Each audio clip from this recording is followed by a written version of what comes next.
Hello everyone, welcome to sheet 10। ये नाम मैंने यूट्यूब चैनल का कैसे रखा मैं बाद में समझाऊंगा। बट ये अकाउंट मैंने खोला है ये बताने के लिए कि फाइनेंशियल मार्केट्स कैसे काम करते हैं। मैं कोई सभी रजिस्टर्ड एडवाइज़र नहीं हूँ। मैं बस एक ट्रेडर हूँ जो लोगों को बताना चाहता हूँ कि कैसे फाइनेंशियल मार्केट्स फंक्शन करते हैं, उसमें क्या क्या होता है, और अभी कुछ इंसिडेंट्स अगर हुए तो वो कैसे फंक्शन करते हैं and how it affects us. तो आज का मैंने टॉपिक सिलेक्ट किया है जो अभी रिसेंटली लिस्ट हुआ है, आईपीओ ग्रो का। उसमें एक हफ्ते के अंदर ऑलमोस्ट 100%, 94% मूव आया था। तो तो क्या ये ऑपरेटर्स का काम था? क्या ये जस्ट सप्लाई डिमांड का काम था? ये सब क्यों हुआ, इस बारे में हम आज देखेंगे। एज आई सेड, मैं सेबी रजिस्टर्ड एडवाइज़र नहीं हूँ, so please do your own research as well.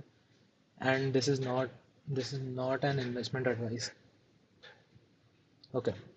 सो क्या हुआ, इससे पहले हमें ये जानना पड़ेगा कि ग्रो शेयर का आईपीओ क्या था। सो ग्रो का इशू साइज था अराउंड 6600 का, और उसका इशू प्राइस था 100 रुपीज़ पर शेयर का। और सो आफ्टर ये इशू आने के बाद वो लिस्ट हुआ है 12 नवंबर 2025 को at the price of 112 rupees. तो यहाँ से लेकर उसने 6 दिन में ऑलमोस्ट 94% का मूव किया था towards 193.8 as you see on the screen. इससे क्या हुआ, ग्रो का मार्केट कैपिटलाइजेशन गया था 1 लाख करोड़ के आसपास। तो क्या ये ऑपरेटर्स का काम था? अभी ऑपरेटर्स कौन होते हैं? ऑपरेटर्स ये होते हैं जिनके पास बहुत सारा पैसा है। द- इसका एक एग्जांपल हम ले सकते हैं, the late Rakesh Jhunjhunwala sir. वो उनके पास बहुत पैसा था। They can be called an operator in a colloquial language. You can also call financial institutions as an operator, or some fund, proprietary trading funds you can call as operators.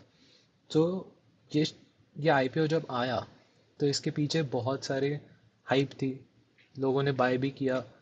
But इसमें इसमें क्या हुआ था, एक problem हुआ था इसमें, एक इशू हुआ था, दैट इज़ शॉर्ट स्क्वीज। कुछ जो शॉर्ट सेलर्स रहते हैं, I will explain it later what had exactly happened. But first let's understand short squeeze क्या होता है। और short squeeze समझने के लिए हमें समझना पड़ेगा short selling क्या होता है। तो short selling करने के लिए एक इन्वेस्टर क्या करेगा, वो किसी से शेयर्स बोरो करेगा और उन्हें मार्केट में बेच देगा, ये सोच के कि वो बाद में लोअर प्राइस पे उसे बाय बैक करके वो जिससे उधार लिया था उसको वापस दे दे। इसमें अभी क्या हुआ, जो शॉर्ट सेलर्स थे उन्होंने उनको लगा था जब ग्रो लिस्ट होगा तो वो नीचे जाएगा, तो उन्होंने ग्रो को शॉर्ट सेल किया था। अब इसमें प्रॉब्लम क्या हुआ, ये शॉर्ट शॉर्ट सेल जो किया था बट प्राइस तो बढ़ते जा रहा था, कंटिन्यूसली बढ़ रहा था, कंटिन्यूस 6 दिन के लिए। तो उसमें क्या हुआ, उनको जब बाय करने के लिए लगे वो डर गए, और वो जब बाय करने के लिए गए जो स्टॉक्स सेल किए थे, क्योंकि उनको लॉसेस हो रहे थे, वो उनको बाय नहीं करते हैं।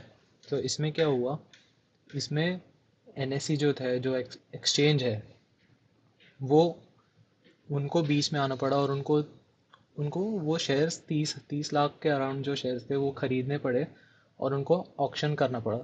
तो ऑक्शन में क्या होता है, जो एक्सचेंज है वो बाय करता है at the current market price, और जिन्होंने शॉर्ट सेल किया है उनको वो हाइप्ड प्राइस पे बेचते हैं।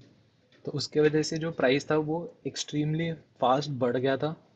तो अराउंड जो 100 रुपये में शेयर लिया था उनको 160 अराउंड उनको बेचना पड़ रहा था। तो जो शॉर्ट सेलर थे उनका ये प्रॉब्लम हुआ था।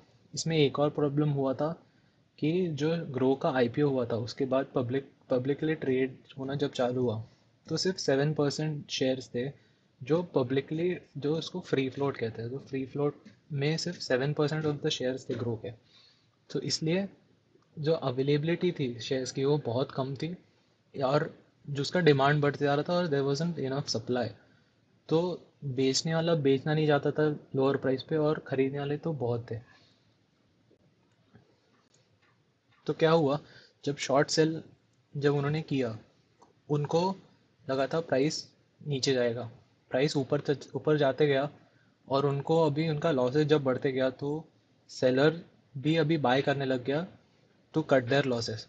और जब वो भी बाय ऑर्डर डालते थे तो बाय साइड का वॉल्यूम और भी ज़्यादा बढ़ गया। इसके वजह से जो मूव आया था शॉर्ट ग्रो में वो आया था।